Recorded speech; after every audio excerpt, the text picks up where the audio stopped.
तो फिल्म की शुरुआत होती है डेबी नाम की एक लड़की से, जिसे अपने घर की सफाई करते हुए एक ओइजा बोर्ड मिलता है, जिसे देखते ही उसे अपने बचपन के दिन याद आ जाते हैं जब उसने अपनी फ्रेंड लेन के साथ मिलकर इस ओइजा बोर्ड के साथ खेलना शुरू किया था। बचपन में डेबी ने अपनी फ्रेंड लेन को बताया था कि इस ओइजा बोर्ड के जरिए स्पिरिट से कांटेक्ट किया जा सकता है और इस गेम को एंड करते हुए हमेशा गुड बाय बोलना जरूरी है। अभी वो इस बोर्ड को देख रही थी कि उसे लेन की कॉल आ गई। लेन से मिलने से पहले उसने इस ओइजा बोर्ड को चला दिया और खुद बाहर आ गई। लेन असल में उसका इंतजार कर रही थी कि वो दोनों मिलकर फुटबॉल मैच देखने के लिए जाएंगे, लेकिन डेबी ने ये कहते हुए मना कर दिया कि अभी मेरे पेरेंट्स घर पे नहीं है और कुछ ही देर में वो वापस आ जाएंगे। मैं आज तुम्हारे साथ नहीं चल सकती लेन, हम सुबह को मिलेंगे। लेन उसकी बात मान लेती है। डेबी उसे गुड बाय कहती है और घर के अंदर वापस आ जाती है। ये उसका डिनर टाइम था। वो अकेली आराम से डिनर कर रही थी कि अचानक उसके बैकयार्ड का दरवाजा खुल गया। वो घबराई नहीं, उसने जाकर देखा तो वहाँ कोई नहीं था। वो बैकयार्ड का दरवाजा बंद करके कंफ्यूज जैसे ही वापस किचन में आई तो उसने देखा कि स्टोव भी चल रहा था। हालांकि जब वो यहाँ से गई थी तो हर चीज बंद थी। अभी डेबी ने इस स्टोव को बंद ही किया कि अचानक उसे अपने ऊपर से कोई आवाज आने लगी। वो अब अपने रूम में गई तो उसे बेड पे सही सलामत वो ओइजा बोर्ड दिखाई दिया जिसे वो पहले जला चुकी थी। चलते हुए उसके पांव से ओइजा बोर्ड की प्लानचेट टकरा जाती है, जिसे वो उठा के उसके लेंस में देखती है तो हमें उसकी लेंस से दिखने वाली आंख बिल्कुल सफेद दिखाई देती है, जिसका मतलब था कि अब उसे किसी ने पोसेस कर लिया था और वो नॉर्मल इंसान नहीं रही थी। अब डेबी अपनी रूम में लगी हुई फेरी लाइट्स को उठाती है और उसे अपने गले के इर्द गिर्द लपेट लेती है, जिसके बाद फर्स्ट फ्लोर से जंप करके अपने आप को फांसी देकर वो अपनी जान ले लेते हैं। सुबह होने पर हमें डेबी की फ्रेंड लेन को दिखाया जाता है, जिसे उसकी मॉम ने शॉकिंग न्यूज दी थी कि उसकी बेस्ट फ्रेंड डेबी, जिससे वो रात ही मिलकर आई थी, वो अब इस दुनिया में नहीं रही। इसीलिए अब लेन की फैमिली और लेन और डेबी के कुछ और दोस्त डेबी के पेरेंट्स के पास जाते हैं उन्हें हौसला देने के लिए। लेन बहुत ज्यादा डिस्टर्ब थी इस हादसे से। वो डेबी की याद में डेबी के रूम में जाती है जहाँ पर उसे ओइजा बोर्ड की प्लानचेट मिलती है। तभी यहाँ पर डेबी की मॉम भी आ जाती है, जो लेन को एक बॉक्स देती है जिसमें डेबी और लेन की बचपन की कुछ चीजें थी, डेबी की कुछ यादें थी। लेन उन्हें लेकर घर आ जाती है और देखती है कि इसके अंदर काफी सारी उनकी पुरानी पिक्चर्स थी, इनके फ्रेंडशिप बैंड्स थे और कुछ वीडियोस भी थी, जिन्हें देखकर लेन पूरी रात डेबी को याद करती रही। और अगले दिन जब वो स्कूल गई तो उसने अपने फ्रेंड से शेयर किया कि डेबी के मरने के बाद भी मुझे ऐसा ही लग रहा है कि जैसे डेबी मरी ही ना हो, वो मेरे इर्द गिर्द कहीं हो और मुझे लगता है कि जैसे वो मुझसे कुछ कहना चाहते हो। मैं उससे बात करना चाहती हूँ और बात करने का उनके पास एक ही तरीका था, वो था ओइजा बोर्ड। अब लेन अपनी सिस्टर सारा और अपने फ्रेंड ग्रुप के साथ ओइजा बोर्ड ट्राई करने का डिसाइड करती है ताकि वो डेबी से बात कर पाए। ये लोग इस गेम को डेबी के घर ही खेलने का डिसाइड करते हैं क्योंकि डेबी के वहाँ पर होने के चांसेस ज्यादा थे। अब लेन जाकर उसके रूम से ओइजा बोर्ड और प्लानचेट उठा लाती है, जिसके बाद ये सभी लोग गेम खेलना स्टार्ट कर देते हैं। सभी ने अपनी फिंगर्स प्लानचेट पर रख दी थी। ये लोग सबसे पहले सवाल करते हैं कि अगर हमारे अलावा कोई भी चीज यहाँ पर है तो वो हमें अपनी मौजूदगी का एहसास दिलवाए।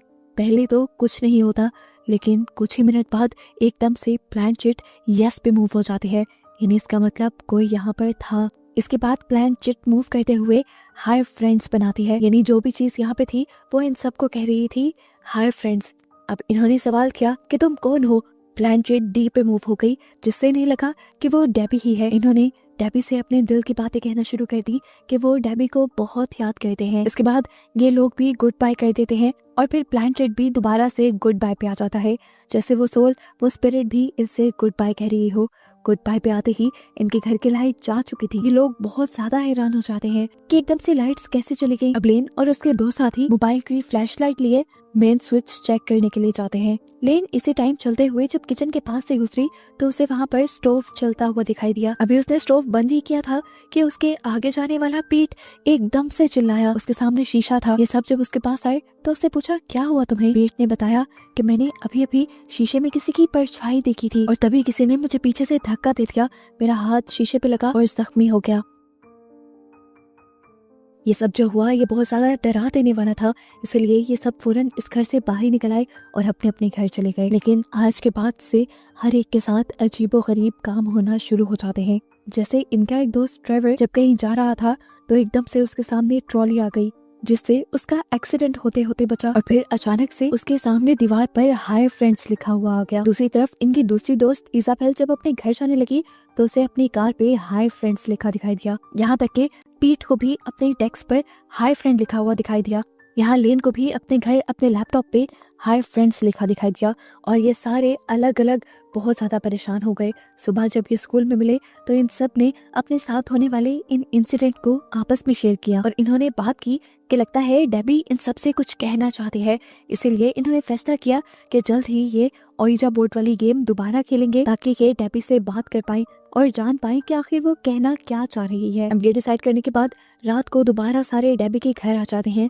उसी डाइनिंग टेबल पर ये लोग दोबारा ओइजा बोर्ड सेट करते हैं और अपनी फिंगर्स रखकर बैठ जाते हैं। सबसे पहला इन्होंने सवाल किया कि डेबी अगर तुम हमारे पास हो तो हमें कोई इशारा दो। और ये कहते ही उनके सामने वाली चेयर सिरक जाती है। ये लोग घबराए नहीं और इन्होंने दूसरा सवाल किया कि क्या तुम डेबी ही हो। और प्लानचेट एकदम से नो की तरफ मूव हो गई, यानी वो डेबी नहीं थी। अब प्लानचेट डी और जेड की तरफ मूव होता है, यानी ये जो भी स्पिरिट थी उसका नाम डी और जेड से बन रहा था। इसके बाद तेजी से प्लानचेट एक के बाद एक लफ्ज की तरफ मूव होने लग जाती है और ये लोग देखते हैं कि प्लानचेट के जरिए स्पिरिट ने लिखा था रन मदर इज कमिंग, यानी भागो मॉम आ रही है। उसके ये कहते ही उनका ओइजा बोर्ड हवा में उड़ जाता है। ये चारों चिल्लाते हैं और यहाँ से भाग जाते हैं। अब लेन घर पे आ जाती है। लेन डेबी के लिए बहुत ज्यादा उदास थी। वो दोबारा डेबी की वीडियोस देखने लगी और इन्हीं वीडियोस में से डेबी ने एक वीडियो में इस ओइजा बोर्ड के बारे में बताया था। ये ओइजा बोर्ड असल में डेबी का नहीं था, उसे तो ये इसी घर से मिला था जो पुराने घर के ऑनर्स का था। उसे मिला था ये एटिक की सफाई करते हुए। ये जानकर लेन ने फैसला किया कि वो अगले दिन डेबी के एटिक में जरूर जाएगी। असल में वो जानना चाहती थी कि जो सोल्स उनसे बातें कर रही हैं वो कौन है और क्या उनका ताल्लुक डेबी के घर में रहने वाले पुराने लोगों से तो नहीं। अगले दिन वो एटिक में चली जाती है और वहाँ पुरानी रहने वाली फैमिली की उसे काफी सारी चीजें मिलती हैं और पिक्चर्स भी। और यहीं से उसे ये भी पता चल जाता है कि पहले इस घर में जेंडर फैमिली रहा करती थी, जिनके बारे में जब वो सर्च करती है तो उसे शॉकिंग न्यूज पता चलती है। इस फैमिली में 3 औरतें थी, एक मदर और 2 बेटियां, जिसमें से एक का नाम डोरिस और दूसरी का नाम पॉलिना था। यहाँ पर जो कुछ भी हुआ था वो बिल्कुल नॉर्मल नहीं था। छोटी बहन डोरिस एक अजीब तरीके से इस घर से गायब हो गई थी और पूरी दुनिया से आज तक उसका कोई सुराग नहीं मिला, जबकि उसकी बड़ी बहन पॉलिना, उसे उसके मॉम के मर्डर के जुर्म में गिरफ्तार कर लिया गया था और जब उसे रिहा किया गया तो तब उसे मेंटल हॉस्पिटल में छोड़ दिया गया। अब लेन पॉलिना से मिलने का फैसला करती है ताकि वो जान पाए कि आखिर उस घर में चल क्या रहा है। वो पॉलिना से मिलती है और उनसे ये जानने की कोशिश करती है कि आखिर उस घर में ऐसा क्या है जिसने उनसे बात की। तो पॉलिना ने अपनी फैमिली का बैकग्राउंड बताना शुरू किया। उसकी मॉम असल में ऐसे ही बहुत से स्पिरिचुअल रिचुअल्स किया करती थी जिनसे वो स्पिरिट से कांटेक्ट कर पाए। एक वक्त में वो सिर्फ अपने हस्बैंड से ही कांटेक्ट करना चाहती थी, लेकिन बाद में उन्होंने अपना बिजनेस बना लिया। उन्हें एक ऐसा मीडियम चाहिए था जो स्पिरिट्स की आवाजें उन तक पहुंचा सके। इसीलिए उसकी मॉम ने डोरिस को यानी अपनी छोटी बेटी को उन स्पिरिट्स के साथ कनेक्ट कर दिया और फिर स्पिरिट्स उसकी आवाज लेकर बोलने लगी। स्पिरिट्स की आवाजें पहले तो उसकी मॉम की बहुत मदद करती रहीं, लेकिन फिर एक दिन ये आवाजें कंट्रोल से बाहर हो गई। उसकी मॉम जब इन आवाजों पे कंट्रोल नहीं ला पाई तो उन्होंने डोरिस के होंठ ही सी दिए ताकि डोरिस कुछ बोल ना सके और उनका स्पिरिट से कनेक्शन बने ही ना। लेकिन उनके ऐसा करते ही वहाँ बहुत कुछ गलत हो गया। डोरिस अजीब तरीके से गायब हो गई और आज तक उसका कुछ पता नहीं चला। अब पॉलिना लेन को बताती है कि क्योंकि तुमने वो ओइजा बोर्ड यूज किया है इसीलिए तुम्हारा और डोरिस का एक कनेक्शन बन गया है। हो सकता है कि तुम्हें डोरिस की लाश मिल जाए जो बाकी सबको नहीं मिली। वो डोरिस को अपने घर में बना एक बेसमेंट का कमरा बताती है जो कि खुफिया था और किसी को भी उसके रास्ते का नहीं पता था। पॉलिना को लगता था कि उसकी बहन की लाश वहाँ पे हो सकती है। पॉलिना बताती है कि इन सब चीजों को खत्म करने का बस एक ही तरीका है कि तुम जाओ डोरिस की लाश को ढूंढो और उसके होंठों को खोल दो, जिसके बाद वो आजाद हो जाएगी और तुम लोग भी इन सारी चीजों से आजाद हो जाओगे। लेन घर आकर ये सारी बातें अपने दोस्त को बताती है। सभी लोग जो डरे हुए थे वो अपने आप को किसी मुश्किल में डालना नहीं चाहते थे, इसीलिए उन्होंने फैसला किया कि वो पॉलिना के कहे के मुताबिक डोरिस की लाश को ढूंढकर उसके होंठ काट देंगे ताकि सब दोबारा से बिल्कुल नॉर्मल हो जाए। अब लेन की बहन सारा, ड्राइवर और पीट चारों डेबी के घर के अंदर उस बेसमेंट में चले जाते हैं जिसका पॉलिना ने बताया था। इस बेसमेंट में जाते ही इन सब के साथ बहुत अजीब होता है। बेसमेंट के अंदर जाते ही लेन के अलावा सबके ऊपर किसी ने हमला कर दिया और वो सब बेहोश हो गए। ये असल में डोरिस की मॉम थी, जिनकी भी मौत यहीं पर हुई थी। लेन अब इस लेडी से बचते हुए आखिर उस जगह तक पहुंच जाती है जहां पर डोरिस की लाश थी। उसके होंठ अभी भी सिले हुए थे। लेन ने जल्दी से उसके होंठों को काट दिया और यहाँ से उसकी मर्दे की सोल आजाद हो गई। इस दुनिया से ही चली गई अपनी सोल्स वाली दुनिया में। एक मुसीबत तो खत्म हो गई, लेकिन ये नहीं जानते थे कि एक मुसीबत खत्म करते ही इन्होंने एक बहुत बड़ी मुसीबत मोल ले ली। डोरिस के होंठ काटने की वजह से अब डोरिस की सोल को आवाज मिल चुकी थी। वो और भी ज्यादा ताकतवर बन चुकी थी। इस बात का अंदाजा इन्हें उस टाइम तो नहीं हुआ, लेकिन अगले दिन हुआ जब पीट को डोरिस ने पोजेस कर उसके होंठ सी कर बिल्कुल इसी तरह जैसे उसके सिले हुए थे उसके बाद मार डाला। अब लेन ये बात जानते ही जल्दी से पोलिना के पास जाते हैं उससे पूछने के लिए कि ये सब हो क्या रहा है। जैसा उसने कहा था उसके मुताबिक उन्होंने सब कर दिया था, लेकिन उसके बावजूद भी उनका एक दोस्त कैसे मर गया और बिल्कुल उसी तरीके से उसके मुंह क्यों सिले हुए हैं जैसे डोरिस के सिले हुए थे। तब पोलिना उसकी बात सुनकर पागलों की तरह हंसने लगी। उसने कहा, बस मैंने तो तुम्हारे साथ एक खेल खेला था अपनी बहन को छुड़वाने के लिए। तुमने उसका मुंह खोल दिया जिससे वो आजाद हो गई और अब वो आ रही है तुम सबको मारने के लिए। अब लेन बहुत ज्यादा परेशान हो चुकी थी। वो तो बुरी तरह फंस गई थी पोलिना की बातों में। टेंशन में वो आकर अपनी बहन सारा से डिस्कस करती है और ये लोग अपनी ग्रैंड माँ से इन चीज़ों का हल मांगने के लिए चले जाते हैं। सबसे पहले वो अपनी सारी स्टोरी ग्रैंड माँ को बताते हैं कि किस तरह ये सब स्टार्ट हुआ था, लेकिन अब ये लोग बुरी तरह फंस चुके थे। इन सब की जान खतरे में थी और ये इन सारी चीजों से निकलना चाहते थे। ग्रैंड माँ बताती हैं क्योंकि उस ओइजा बोर्ड और डोरिस का ताल्लुक है, तो ओइजा बोर्ड और डोरिस की बॉडी एक साथ जला देने से ये सारे कनेक्शन खत्म हो जाएंगे और तुम लोग आजाद हो जाओगे। अब सब कुछ नॉर्मल करने के लिए दोबारा सारा, लेन और ट्रेवर एक मिशन पे निकल जाते हैं। ये लोग डेबी के घर के बेसमेंट में आ गए थे अपनी ग्रैंड माँ का कहा हुआ काम करने के लिए, लेकिन यहाँ जाते ही डोरिस ने सबसे पहले ट्रेवर को पोसेस कर लिया और उसको मार डाला, जिसके बारे में लेन और सारा को पहले पता ही नहीं चला। वो तो ओइजा बोर्ड को लेकर पहले नीचे गए।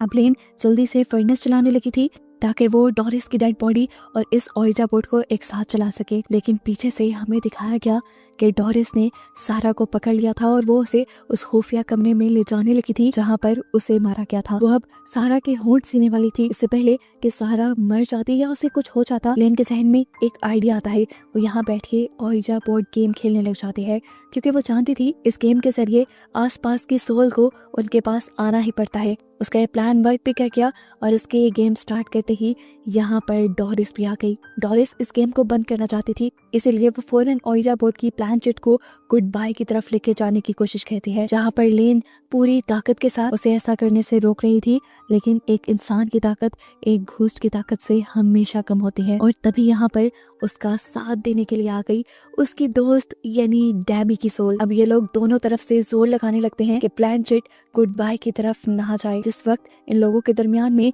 इस प्लान चिट को लेकर लड़ाई चल रही थी, पीछे से सारा ने मौका दिखा और उठकर जल्दी से डोरिस की लाश को उठाकर फर्नेस में फेंक दिया और उसी टाइम लेन ने भी ओइजा बोर्ड को उठाकर फर्नेस में फेंक दिया, गेम खत्म किए बगैर ही। उन दोनों के ऐसा करते ही यानी एक साथ ओइजा बोर्ड और डोरिस की लाश के चलते ही डोरिस की आत्मा यानी डोरिस की स्पिरिट इस दुनिया से चली जाती है और ये लोग अब अपने मिशन में कामयाब हो जाते हैं।